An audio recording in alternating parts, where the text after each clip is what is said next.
So as we look at functional overreaching, that's going to be intentionally training up to or maybe slightly exceeding what you currently consider to be your MRV, your maximum recoverable volume, and doing that because you have a time of extended recovery coming up after that, whether that's a light day or a series of light days that we call a deload week.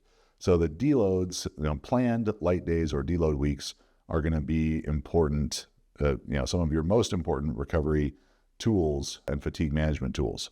A deload week, I like to pre-plan deload weeks. The users of the Juggernaut AI app know that they're going to get a deload week, every 4th to 6th week typically. We could even extend that range out to maybe every 3rd week. If you're really, really big and strong and lifting these huge weights, you might need a light week every 3rd week.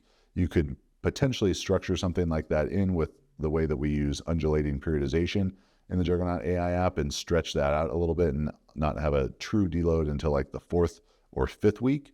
But the 2 on, 1 off paradigm of 2 weeks of hard training, then a deload, that I typically reserve more for like explosive performance athletes like sprinters or throwers, but not out of the question that a powerlifter can use it. And then we can go all the way to the other side of things with maybe deloading every 8th week for more beginner lifters who just aren't that capable of generating the amount of fatigue that would warrant them having a deload week. But, more often every 4 to 6 weeks is what we really deal with. The purpose of a deload week is to dissipate that fatigue that you've built up so then you can come back and train harder and harder. So let's say if we were deloading between consecutive hypertrophy blocks, and so because we're trying to overload the volume that we're doing, let's look at that as a number of sets.